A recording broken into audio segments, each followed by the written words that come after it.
ஒன்று credit card, ரெண்டா cashback. Cashback வந்து கார்டில் மட்டுமல்ல, வேற ஒன்று நடக்குது, அந்த மாதிரி ஒன்று நடக்குது.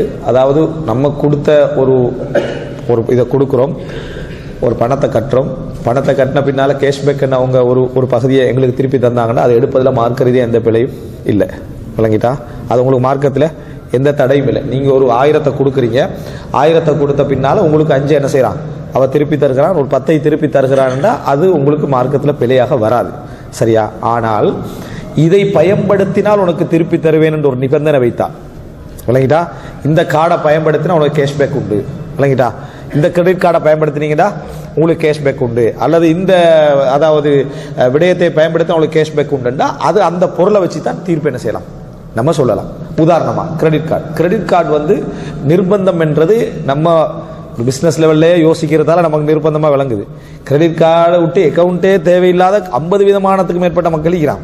அக்கௌண்ட்டும் தேவையில்லை, ஒன்றும் தேவையில்லை என்று இருக்கக்கூடிய சூழ்நிலையில் உள்ள மக்கள் இருக்கிறாங்க. எனவே நம்ம பழக்க வழக்கத்தில் நம்ம இருக்கக்கூடிய சமூகத்தை வச்சு பார்க்குற டைமில் நமக்கு நிர்பந்தம் இல்லையோ அவசியம் இல்லைன்னு வரலாம்.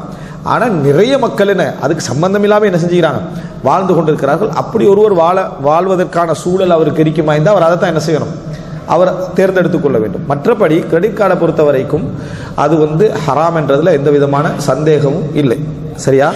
இப்போ இதில் வந்து இங்கே உள்ள நாடுகளில் வந்து அதே கிரெடிட் கார்டுடைய ஃபீச்சர்ஸ், அதனுடைய அதாவது அந்த இயல்பு அந்த வசதிகளை கொடுத்து உங்களோட டெபிட் கார்டில் என்ன செய்கிறாங்க, அதை எட் பண்ணி என்ன செய்கிறாங்க சொல்லி காட்டுறாங்க, அது அந்த கார்டை தராங்க. அப்படியான கார்டுகளை பொறுத்து எங்களுடைய பணம் அதில் இருக்கிறது, ஆனால் கிரெடிட் கார்டுடைய ஃபீச்சர்ஸ் அதுக்கு என்ன செய்கிறது, வழங்கப்படுகிறது. அப்போ நம்ம அதை என்ன செய்யலாம், நம்ம பயன்படுத்தலாம். கிரெடிட் கார்டை பொறுத்த வரைக்கும் 30 நாளுக்குள்ள 45 நாளைக்குள்ள நீங்கள் கட்டுறது அப்படி என்றது மட்டுமல்ல. கிரெடிட் கார்டை பிரச்சனை 45 நாளைக்குள்ள நீங்கள் கட்டிட்டா உங்களுக்கு எந்த வட்டியும் என்ன செய்யப்பட மாட்டாது, போடப்பட மாட்டாது என்பது மட்டுமல்ல கிரெடிட் கார்டுடைய பிரச்சனை.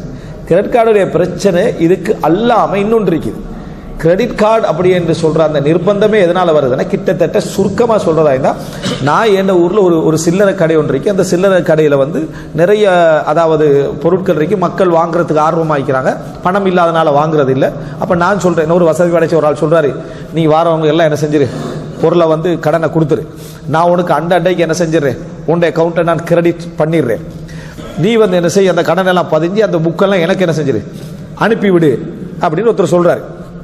ஆனால் எனக்கு உனக்கு ஒரு எக்ரிமெண்ட், வரக்கூடிய பணத்தில் 2.5 இருந்து 7.5 கிடையாது, நீங்கள் எனக்கு என்ன செய்யணும், லாபம் தரணும், ஏதோ ஒன்றில் உடம்பட்டுக்கிறேன். யாரோட? கடைக்காரரோட. இதுதான் கிரெடிட் கார்டு.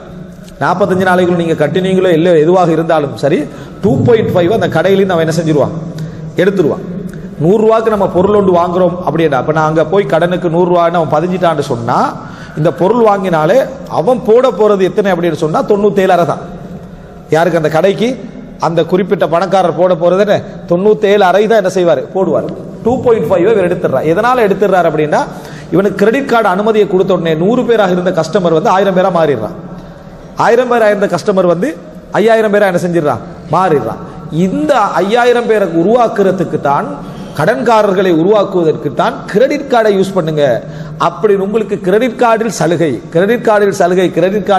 என்னத்துக்கு போறேன்னா, கடன்காரனை கூட்டுறது, கடன்காரரை கூட்டுவதற்காகத்தான் கிரெடிட் கார்டு சலுகைன்னு என்ன செய்யறது, போடுறது. அப்போ உடனே போய் கார்டை வாங்கிடுறது. புக்கு வச்சிருந்தா அவமானம், கார்டு வச்சிருந்தா மரியாதை. சரியா? அப்போ அதனால கார்டை வாங்கிடுறது. இந்த கார்டை வாங்குவதற்காக நீங்க கிரெடிட் கார்டை யூஸ் ஆரம்ப கட்டத்துக்கு மட்டும் கொஞ்சம் என்ன கேஷ்பேக் அது இதுன்னு சொல்லி எல்லாம் சொல்லி கொஞ்சம் அதில் போய் சிக்கிடுறது. உங்களுக்கு வருகிறோம் 0% நீங்க என்ன செய்யுங்க, கட்டிட்டு எடுத்துட்டு போங்க, 0 இன்வெஸ்ட்மெண்ட் அப்படி எடுத்துட்டு போங்க. அப்ப நம்ம போறோம், பொருளை என்ன செய்யறேன், எடுத்துட்டு போயிடும், என்ன ஃப்ரீயா தரேன் அப்படின்ற ஒரு மைண்ட் செட்டை தந்து எடுத்துட்டு போயிடுறேன். அதுக்கு அடுத்த மாசத்திலிருந்து நம்ம கடற்கடனா மாறிட்டோம், அதுல இருந்து தொடர்ந்து நம்ம என்ன செய்வோம், ஃபாலோ பண்ணுவோம். ஸோ உங்களுக்கு பொருளை தருகிறோம், பணம் தேவையில்லை என்கின்ற அந்த உத்திக்காகத்தான் அது செய்யப்படுகிறது. இங்க மார்க் அடிப்படையில் எது பிழையாதுண்டா, நான் கடனை என்ன செய்யறேன், வாங்குறதுக்கு ரெடியாக இருக்கிறேன், கடன்காரர்களை அதிகப்படுத்துவதனூடாக அவனுக்கு இவனுக்கு ஒரு எக்ரிமெண்ட் நடந்துருது. யாருக்கு? அந்த கடைக்கும் அந்த நபருக்கும் இடையில எக்ரிமெண்ட் நடந்தது. அப்படி நடந்த எக்ரிமெண்ட் தான் இந்த visa, master, ABC, American express இதன் இருக்கக்கூடிய எல்லாமே வந்து அந்த எக்ரிமெண்ட்ல நடக்குது. நான் 45 நாளைக்குள்ள கட்டினாலும் கட்டாது விட்டாலும் சரி, அவர்களுக்கு இடையில் உள்ள டீலிங் என்ன, அது நடந்து கொண்டே தான் இருக்கும். அதுக்கு காரணமாக அமைகின்றவன் டைரக்ட்லி யாருன்னா நான் தான். எனக்காகத்தான் அந்த எக்ரிமெண்ட்டை அவங்களுக்கு என்ன செய்யுது, இந்த கடன்காரனுக்காகத்தான் அந்த 2 பேரும் என்ன செய்யறாங்க, எக்ரிமெண்ட் பண்ணி இருக்கிறார்கள். ஸோ கிரெடிட் கார்டு நீங்கள் 45 நாள் சைன் பண்ணிச்சோ இல்லையோ எல்லாமே என்ன ஹராம் தான். அந்த சைனை நம்ம கரண்ட் பில்லுக்கு போடத்தான் செய்கிறோம், ஃபோன் பில்லுக்கு அந்த சைன் போடத்தான் செய்கிறோம். மேலதிகமாக நீங்கள் என்ன இதுக்கு உரிய நாளில் கட்டாது விட்டால் நீங்கள் கராமௌண்ட் என்ன செய்யணும், கட்டணும், இன்ட்ரெஸ்ட் கட்டணும் எழுதிடுறான். கரண்ட் பில்லே என்ன செய்யுது, வருகிறது, நீங்க பார்க்கலாம். அதே போல தண்ணி பில்லெல்லாம் என்ன செய்யுது, அது வரத்தான் செய்யுது. அதே இதுதான் இதெல்லாம் என்ன செய்கிறது, வருகிறது. அடிப்படை வசதியா மேலதிக வசதியான்றது மட்டும்தான் இங்க என்ன பிரச்சனை. அதனால கிரெடிட் கார்டு வந்து யாருக்கு நிர்பந்தம் பண்றது அவருக்கு தெரியும். உண்மையா ஒருத்தருக்கு வந்து தெரியும் கிரெடிட் கார்டு எனக்கு நிர்பந்தம் உள்ளவங்க வைக்கிறாங்க. பிசினஸ் நபர்கள்ல அவங்க கிரெடிட் கார்டை வச்சு தான் பே பண்ணணும். சில அதாவது சில அமெரிக்கா, யூகே அந்த மாதிரி இடங்களுக்கு போனா, ஜெர்மனி போன இடங்களுக்கு போனா டோட்டலா